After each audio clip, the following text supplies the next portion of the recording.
घोर अंधेरा। सोचिए, जगन्नाथ मंदिर का गर्भगृह है, बिल्कुल सन्नाटा और सिर्फ कुछ दियों की टिमटिमाती रोशनी। बिल्कुल किसी एनिमेटेड फिल्म के सीन की तरह, है ना? मुख्य पुजारी आते हैं बहुत ही श्रद्धा के साथ भगवान को जगाने। दिए की रोशनी भगवान के चेहरे पर पड़ती है। लेकिन आज कुछ गड़बड़ है। कुछ ऐसा हुआ जिसने पूरे शाही दरबार को हिलाकर रख दिया। आज के इस विश्लेषण में हम इसी अकल्पनीय रहस्य को डिकोड करेंगे। तो चलिए सीधे मुद्दे पर आते हैं। पुजारी की नजर जैसे ही मूर्ति पर पड़ती है, वो एकदम सन्न रह जाते हैं। भगवान के होठों के कोने पर कुछ पीला पीला सा लगा है। एक सेकंड, ये तो दाल और चावल का दाना है। जी हां, बिल्कुल सही सुना आपने। गालों पर भी हल्के पीले दाग हैं, जैसे किसी छोटे बच्चे ने जल्दी जल्दी में कुछ खाया हो और ठीक से मुंह भी ना पहुंचा हो। अब दिमाग चकराने वाली बात यह है कि भाई, एक साधारण किसान का खाना इतने कड़े शाही पहरेदारों को चकमा देकर सीधे भगवान के होठों तक पहुंच कैसे गया? मतलब लॉजिकली सोचें तो ये पूरी तरह से इम्पॉसिबल है। भव्य मंदिर में खिचड़ी का भोग शाम को लगता है, सुबह तो बिल्कुल मना है। और उससे भी बड़ी बात, गर्भगृह के वो भारी भरकम दरवाजे रात भर के लिए बाहर से लॉक थे। राजा गजपति की सिक्योरिटी इतनी टाइट थी कि एक परिंदा भी पर ना मार सके। लेकिन यहीं पर एक बहुत ही गहरी बात समझ आती है। सच्ची भक्ति को ना किसी ताले या चाबी की जरूरत नहीं होती। राजा की डबल सिक्योरिटी भी इस चमत्कार को रोक नहीं पाई। अब बेचारे मुख्य पुजारी राजेंद्र जी, वो तो घबरा गए। कांपते हुए सीधे राजा गजपति के दरबार में दौड़े। उन्होंने कहा, महाराज, मैंने खुद अपनी आंखों से प्रभु के चेहरे पर खिचड़ी के कण देखे हैं। पूरी सभा में एकदम सन्नाटा। सुई गिरे तो आवाज आ जाए। सुबह सुबह खिचड़ी, ये तो मंदिर के कड़े नियमों के एकदम खिलाफ था।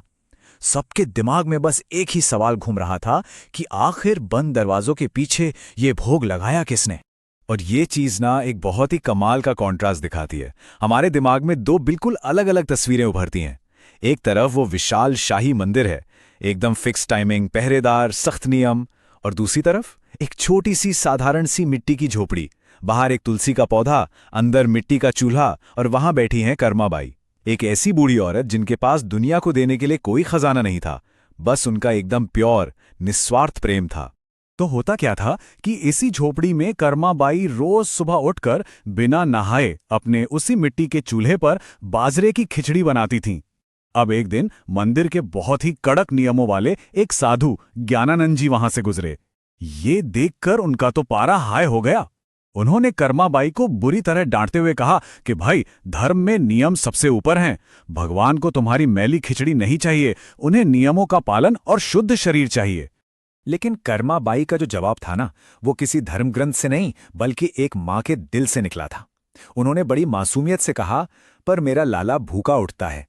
अगर मैं पहले नहाने धोने और पूजा पाठ में लग गई तो वो भूख से बेचैन हो जाएगा। आप समझ रहे हैं?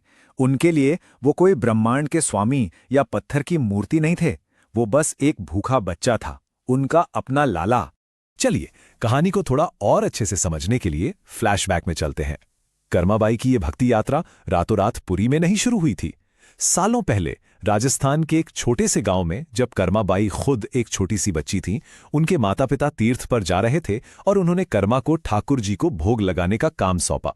बस वहीं से इस अद्भुत रिश्ते की शुरुआत हुई, जो आगे चलकर इस महाचमत्कार में बदल गया।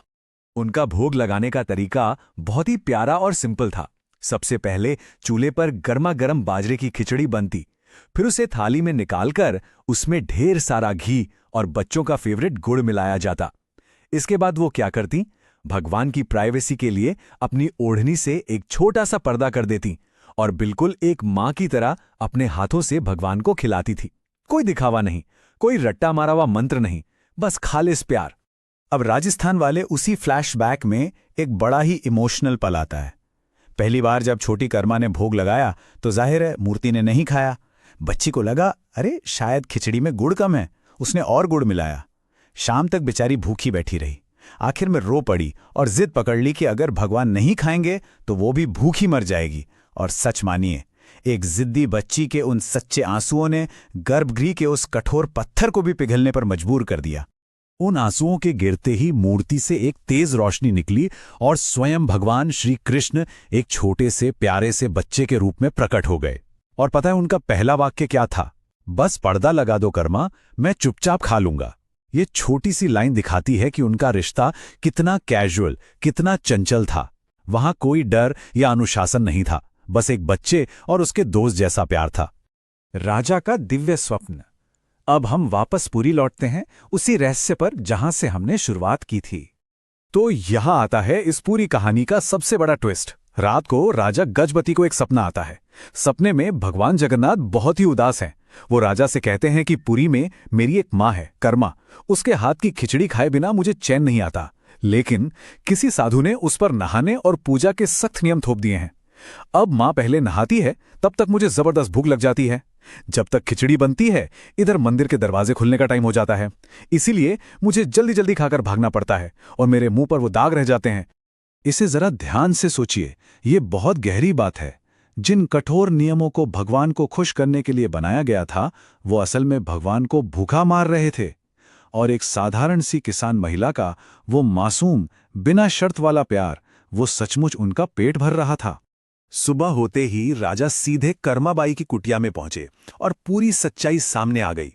साधु ज्ञानानंद को जब ये पता चला ना कि जिसे वो एक अज्ञानी औरत समझ रहे थे, वो तो साक्षात भगवान की मां निकली, उनका सारा का सारा अहंकार एक पल में टूट गया।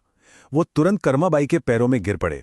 उन्होंने रोते हुए माना कि भाई, मैंने बड़े बड़े शास्त्र तो रट लिए, लेकिन प्यार क्या होता है ये मैं आज तक नहीं समझ पाया था। रोता हुआ पत्थर। खैर, समय कभी रुकता नहीं है, वो आगे बढ़ता गया। अब इस कहानी का सबसे भावुक हिस्सा आता है। कर्माबाई अब बहुत बूढ़ी और कमजोर हो चुकी थीं। वो बिस्तर पर थीं, सांसें उखड़ रही थीं। अब उनके शरीर में इतनी ताकत नहीं थी कि उठकर अपने लाला के लिए खिचड़ी बना सकें। तभी वो दिव्य बालक, जो सालों बाद भी उतना ही छोटा था, उनका हाथ पकड़कर बैठ गया। कर्माबाई घबराईं कि आज मेरा लाला भूखा रह जाएगा, लेकिन बालक ने मुस्कुराकर कहा, चिंता मत करो मां, तुमने जीवन भर मुझे खिलाया है ना।